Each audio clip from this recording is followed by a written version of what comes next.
반갑습니다. 타임 레버리지 시간을 들여 막대한 수익으로 치환합니다. 소중한 하루가 밝았습니다. 건강한 하루 보내시길 바라겠고요. 정직, 성실, 겸손 오늘도 초심 다지면서 묵묵하게 이어가 보시죠. 천천히 들어가 볼까요? 네, 코인베이스 프리미엄이 회복되고 있는 모습이 나타나지고 있습니다. 바이낸스와 코인베이스의 기관들의 움직임을 바라보면서 이 코인베이스 프리미엄이 높으면 기관이 매수를 한다. 반대로 낮으면 매도하는 시그널로 포착이 되죠. 그러면서 기관 매수세가 부활하는 신호로 읽혀지고 있습니다. 실제로 온체인 지표를 미뤄보더라도 이 코인베이스의 비트코인 프리미엄 지표가 조금씩 이제 양수로 전환할 준비를 하고 있는 듯한 모습이 보여지고 있다. 이 크립토컨트의 자료를 미뤄보더라도 약간 다시 고개를 올리는 듯한 모습이 포착이 되고 있는 거죠. 무엇보다 여기 나오는 것처럼 미국 기관 투자자들이 다시금 비트코인 매수 수요가 높아지고 있는 것을 직간접적으로 볼 수가 있습니다. 늘 강조드리는 것처럼 온체인 지표를 바라볼 때 이런 걸 하나에 의존하는 게 아니라 5개, 10개 입체적으로 바라보면서 확률 싸움을 해야 된다. 늘 강조를 드립니다. 다음 기사 봤을 때 확정된 미래라고도 볼 수 있죠. 예측 시장 플랫폼 이 칼시가 올해 눈에 띄는 성장세를 다시 한번 보이고 있다고 하네요. 전년 대비 거래량을 봤을 때 1100% 이상 폭발적인 성장을 보여주고 있고, 무엇보다도 미국의 상품선물거래위원회 최근에 또 위원장이 바뀌었잖아요. 이런 예측 시장에 대한 제도권 편입에 대해 박차를 가하고 있고, 또 그 뒷배에는 구글뿐만 아니라 로빈후드와 같은 이런 거대 금융 엘리트 플랫폼들이 붙어가지고 예측 시장을 확대시키고 있다. 폴리마켓뿐만 아니라 칼시 또한 요즘 잘 나가고 있죠.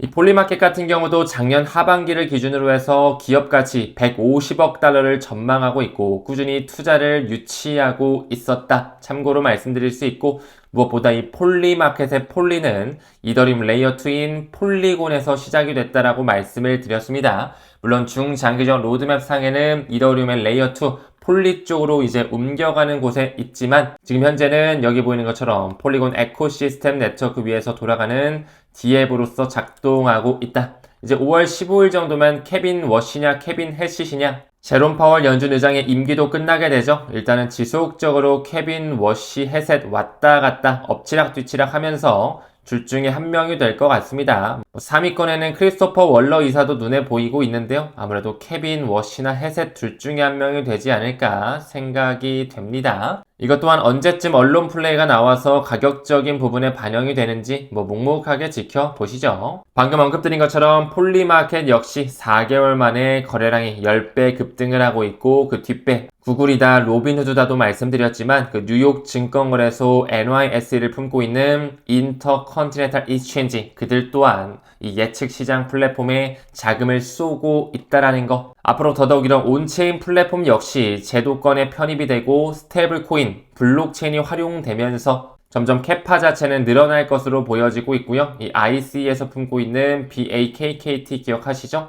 벡트에서 어떤 암호화폐를 또 인덱스로 활용하는지 또한 반드시 병렬적으로 체크를 해주셔야 됩니다. 사관학교 회원님들은 얼마 전에 한번 공유를 드렸었죠? 하지만 그럼에도 불구하고 미국에서조차 이 비트코인 ATM 사기는 급증하고 있다라고 하네요. 아직 거래 취소 불가 구조가 남아있어가지고 사기 범죄가 만들어질 수 있는 최적화된 경로다, 이런 식으로 나오고 있는데, 아직까지는 워낙 좀 미성숙한 단계에 있는 것 같습니다. 법과 제도가 좀 미흡한 부분이다 보니 여러 가지 사건, 사고도 많이 나오고 있는데, 이럴 때일수록 투자 관점에서는 하이 리스크, 하이 리턴의 관점으로 봐야 되겠죠. 우리는 더욱더 안전하게 암호화폐 지키면서 더 큰 상승률을 만끽할 수 있는 그런 비전 투자자의 길로 나아가 보시죠. 다음 기사 봤을 때 마이클 세라가 나오면서 주황색일까 초록색일까 이런 식의 트위터를 날리고 있었습니다.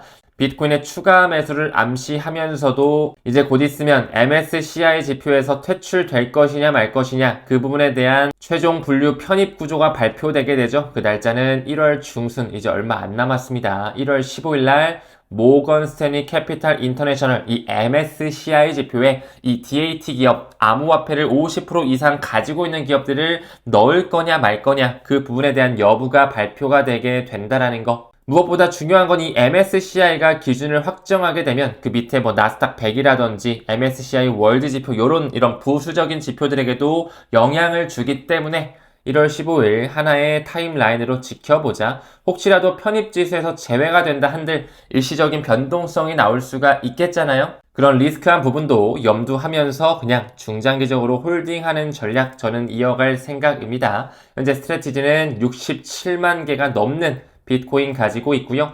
더 많이 가지고 있는 곳이 한 군데가 있죠. 바로 세계 최대 자산운용사 블랙록 같은 경우는 77만 개가 넘는 비트코인을 보유하면서 현물 ETF 제도권 입지를 강화시키고 있다. 정확히는 77만 3,990개 정도의 비트코인 양을 그대로 홀딩시키고 있습니다. 작년 연말에 뱅가드까지도 시장에 진입을 했고요. 피델리티 역시 블랙록과 양대 산맥을 이루면서 비트와 이더에 대한 공급 충격을 준비시키고 있었다. 강조를 드렸습니다. XRP 쪽 소식 좀 가볼까요? 리플 내셔널 트러스트뱅크 인가 신청 아직까지는 조건부에 머물러져 있는데 결국에는 뭐 빠르면 올해 안에 정도면 승인이 되지 않을까 생각이 들고 결국에는 리플 트러스트뱅크가 이런 식으로 미국에서 생겨나면서 투자자들에게도 가시화될 것으로 사료됩니다. 무엇보다 XRP 현물 ETF 역시 폭발적인 순유입세가 지속적으로 이루어져 있고 지금 7억 6천만 개 정도 잠겨 있으며 AUM 자체는 15억 달러를 돌파한 모습을 볼 수가 있습니다. 지금까지 XRP 현물 ETF 순위를 좀 매겨봤을 때 1등 운용사가 바로 카나리 캐피탈, 두 번째가 그레이스케일, 세 번째가 프랭클린 템플턴, 네 번째가 비트와이즈, 다섯 번째가 렉스 오스프리, 여섯 번째가 21 쉐어즈 이렇게 쭉쭉 나열이 되어 있습니다. 아무래도 카나리가 가장 최초로 XRP 현물 ETF를 신청해서 문호를 개방했다 보니까 AUM 자체도 짱짱한 것 같습니다. 물론 렉스 오스프리가 조금 더 빠르긴 했지만 이거는 좀 우회 상품이니까 제가 카나리를 최초로 뽑았고요. 실제로 카나리 캐피탈 공식 홈페이지에 들어가더라도 현재 AUM 자체 3억 5천만 달러 정도를 보여주고 있고요. XRP 수량으로 미뤄봤을 때는 약 1억 7,500만 개 정도를 그들이 잠궈놓고 있다 볼 수가 있습니다. 현재 카나리 같은 경우는 XRP뿐만 아니라 헤데라까지도 운영을 하더라고요. 여기다가 라이트코인과 솔라나까지 이렇게 4가지 상품 운용 중인 걸로 알고 있습니다. 작년 연말이었죠. 그들끼리 웨비나를 했을 때도 리플의 CTO 데이비드 슈워츠와 토큰 릴레이션 CEO 그리고 매트 호건 잘 알고 계시죠? 비트와이즈의 CIO 그리고 여기에 카나리 캐피탈의 CEO 스티브 맥클러그도 같이 참석을 하고 있었다라는 거 제가 조금 더 파보게 됐는데 이 카나리 캐피탈의 CEO 스티브 맥클러그 같은 경우는 이력상을 봤을 때 여러분들 발키리 잘 알고 계시죠? 이 발키리 인베스트먼트를 공동 설립한 사람이었다. 그리고 과거에 구겐하임 파트너스에서 상무이사로 재직한 이력도 있고요.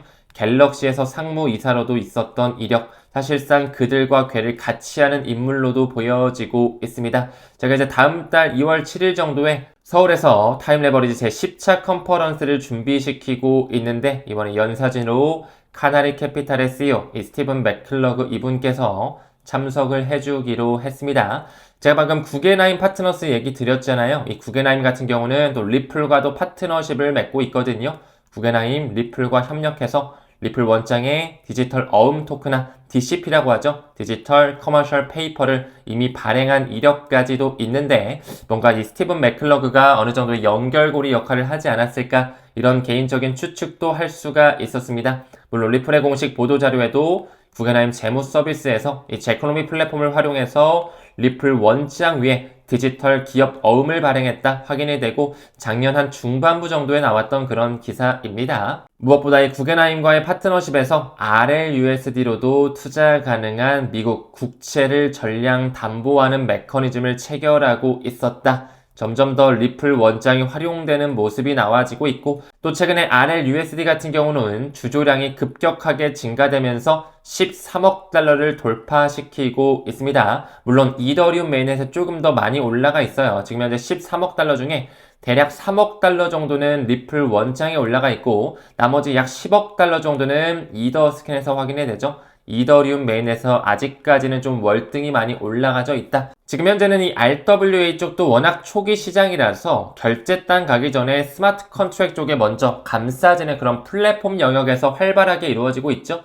하지만 결국에 국경 간 결제의 판도가 바뀌면서 결제, 이 페이먼트 단에도 큰 파급 효과가 오게 될 텐데 그때는 이제 리플 원장에 중점적으로 이 RLUSD가 주조되지 않을까 개인적인 생각 공유 드립니다. 아직까지 사건 사고가 많은 것도 맞지만 시간이 지남에 따라 이 비트코인, 이더리움, XRP에 관한 메이저 코인 유틸리티가 강화되고 제도권이 편입되고 있습니다. 워낙 초기 시장이기 때문에 우리는 이런 코인들, 스텔라 루멘도 마찬가지 IS2002 기반 코인들 매우 전망이 밝으니 천천히 수량 모아갔으면 좋겠습니다. 모두 건강한 하루 보내시길 바라겠고요. 제가 조만간 10차 컨퍼런스 여러분들께 신청을 받을 수 있도록 하겠습니다. 날짜 미리 체크해 주시고요. 시간대는 오후 1시 정도 시작하는 게 될 것 같습니다. 그럼 금일 영상도 끝까지 시청해 주셔서 감사드리고요. 오늘은 여기까지 마무리하겠습니다. 우리는 모든 면에서 점점 더 좋아지고 있습니다. 감사합니다. 성투합시다.